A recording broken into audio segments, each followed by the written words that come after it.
Hello students. So in my last video we were discussing about informal conversation and how exactly you can perform it in an organization. हमने उसका importance देख लिया है और किस तरह कौन सी चीज़ें आपको ज़रूरी होती हैं. तो यहाँ पर हमने कुछ टॉपिक्स डिस्कस किए थे in the last video. As you can see here, building a report. It is important for you to build a report, that is an image that your employer or your customers or the colleagues that you work with, उनके mind में आपका जो image है वो buildup करने के लिए आपको यहाँ पर लर्न करना होता है और इनफॉर्मल कॉन्वर्सेशन इम्पॉर्टेंट होता है. And you can create an image up to your behaviour. आप एक इमेज चेंज कर सकते हैं, इमेज को एक बेहतर बना सकते हैं सिर्फ इनफॉर्मल कॉन्वर्सेशन के थ्रू. और स्पीकिंग प्रोफेशनली, मैंने कहा था एक पॉइंट होता है जिसमें आपको जो है when exactly it is defined, जब एक स्पीकिंग को अगर एक प्रोफेशनल बैकग्राउंड में डिफाइन किया जाता है तो ये सारे सेक्टर्स डिवाइड होते हैं. उसमें जब एक स्पीकर को जज किया जाता है, वो फ्रेंड्स बना सकता है या फ्रेंड्स जो हैं उसके लूज हो सकते हैं if they don't have a conversation, meaningful conversation with you. Social ranking आपको अचीव होती है, प्रोफेशनल अचीवमेंट्स मिलती हैं, and obviously you can learn different different languages if you are having an informal conversation. So going above that, यहाँ पर देखिए आपको मैंने तीसरा पॉइंट लिखा है, building an image of wittiness, intelligence and self confidence. अब ये तीनों ही बहुत इंपॉर्टेंट एस्पेक्ट्स हैं आपके इमेज में. When you want to create a good image in front of others, तो उनके माइंड में आपका एक बढ़िया इमेज बने, उसके लिए ये तीन कैरेक्टरिस्टिक आपके अंदर जरूर होने चाहिए. और इसको आप थ्रू कॉन्वर्सेशन ही बता सकते हैं. आप कह नहीं सकते that just by speaking that you are intelligent, it is not enough.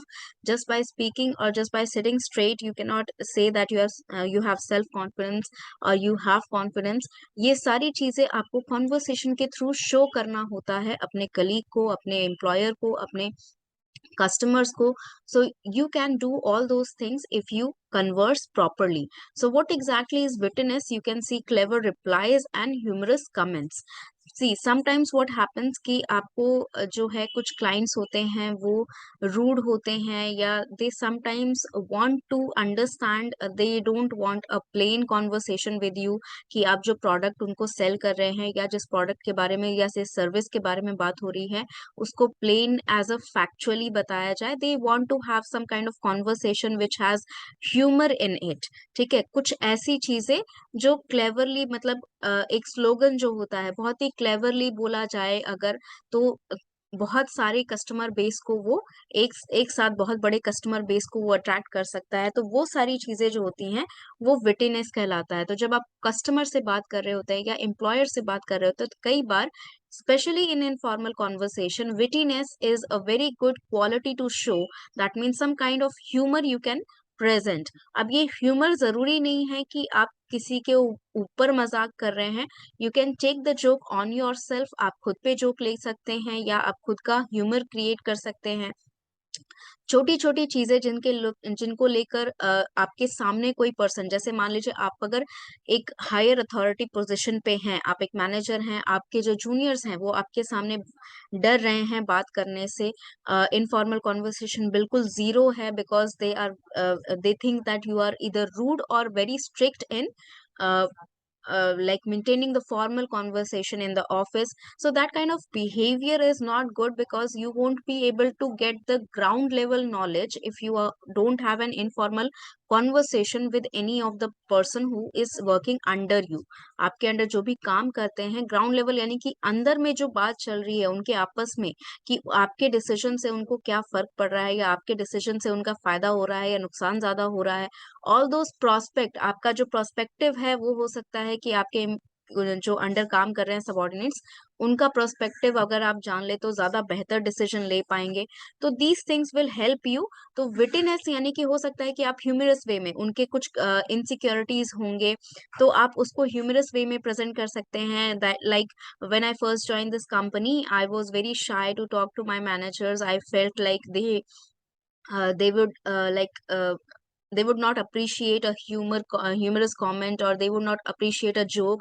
And when I start to talk with them, or when I start to have conversations with them informally, I get to realize that they don't bite like a animal. तो इस तरह का witty comments जब आप करते हैं किसी के सामने, तो उनको रिलैक्स हो जाते हैं वो पर्सन की, हाँ आपसे इनफॉर्मली कॉन्वर्सेशन किया जा सकता है. You won't be like a very rude, bossy kind of person, dominating kind of, aggressive kind of person in front of them.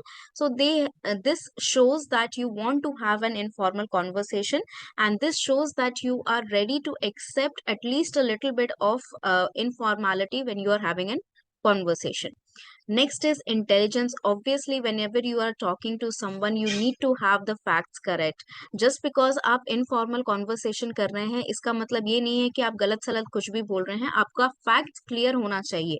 No matter what kind of presentation you are giving, no matter what kind of talk, like small talks you are doing, आप अगर छोटा सा चीज, अगर आप weather के भी बारे में बात कर रहे हैं, तो आपका फैक्ट्स वहां करेक्ट होना चाहिए. If you know then only say, otherwise just leave it, just make a vague comment like the weather is pleasant, it should be like Sunny. इस तरह का आप रेगुलर कमेंट कर सकते हैं अगर आपके पास बहुत ज्यादा फैक्ट्स नहीं है.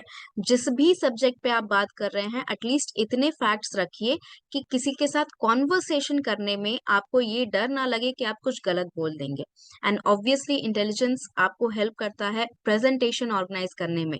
प्रेजेंटेशन देखिए, ऑर्गेनाइज करने का मतलब प्रेजेंटेशन देना नहीं, ऑर्गेनाइज करने का मतलब हुआ कि उस पर्सन को जो आपके सामने बैठेगा प्रेजेंटेशन में, जिनको आप प्रेजेंटेशन देंगे, चाहे वो क्लाइंट्स हो, चाहे वो आपके सुपीरियर हो, उनके साथ भी आपको इनफॉर्मली एक इनविटेशन आपको देना पड़ेगा. आप फॉर्मल तो देंगे ही obviously. You will send a formal email, और you will send a formal notice to that person that you want to have an you want to give presentation about this, or they will you will inform them formally that sir, we are ready to give the presentation on this project that you wanted. तो ये organising of the presentation जो हो सकता है, ये informally में एक face to face conversation जरूर करना चाहिए, या टेलीफोनिक कम्युनिकेशन जरूर करना चाहिए. इससे एक पर्सनल टच मिल जाता है आपको, एक आप कह सकते हैं कि पर्सनल पुल हो जाता है उस पर्सन के तरफ से जो जिसको आप बुलाना चाहते हैं. अगर आप सब कुछ बहुत ज्यादा फॉर्मल रखते हैं, they will also treat it like a business deal much more. They will only think about the profit of their own. They will not think that how hard work you are doing. They won't understand the effort you are putting on for the presentation and the project itself.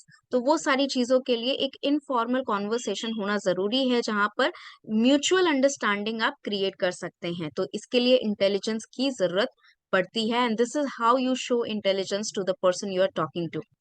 Next is self confidence. इसके 3 agendas हैं जो आपको यहाँ screen पे दिख रहे होंगे. Don't under estimate your self. Don't be unnecessary worried, and look upon challenges as opportunities. Let's understand one by one. Underestimation जो होता है, ये बहुत ही common prospect है जब आप, especially when you're working as a junior in an organization. अगर आप आगे बढ़ते जा रहे हैं, आपका प्रमोशन होता जा रहा है, आपको अप्रिसिएशन मिलता जा रहा है, आपको बोनसेस मिलते जा रहे हैं, all those things are a way of the organization to appreciate your work. But if they are not, that does not mean you are not working, or you don't have the ability to go ahead in the career. Under estimate आपको नहीं करना है, क्योंकि हर point पे आप life के कितने भी आगे बढ़ जाएं, आप कहीं ना कहीं किसी से पीछे रहेंगे, किसी से आगे रहेंगे.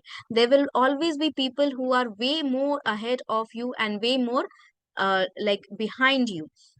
So it is like necessary that you put yourself in that kind of situation, जहां आप समझें कि आप जो काम कर रहे हैं उसकी इम्पोर्टेंस आप खुद करते हैं या नहीं. क्योंकि दूसरे लोग आपको हमेशा किसी और से कंपेयर करेंगे. Like your manager might compare your self with some other employee, कि ये देखो ये 7 घंटे काम करता है, तुम 6 घंटे भी काम नहीं कर पा रहे हो, 1 घंटा ओवर टाइम नहीं कर पा रहे हो. So these kind of comments you will always hear in an organisation. Something और दी अदर सिमिलर सिचुएशन हर जगह आपको मिल जाएगी.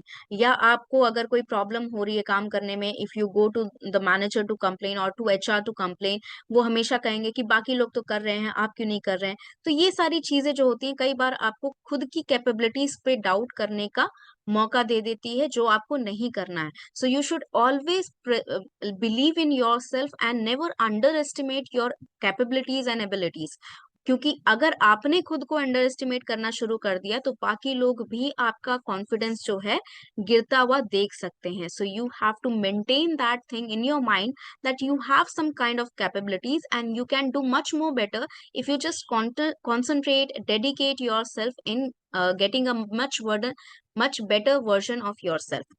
Next is don't be unnecessarily worried. कई बार ऐसा होता है कि हम अपने प्रेजेंटेशन को लेकर इतने ज्यादा वरीड रहते हैं, इतने ज्यादा परेशान रहते हैं कि हम एक्चुअल परफॉर्मेंस पे ध्यान नहीं दे पाते हैं।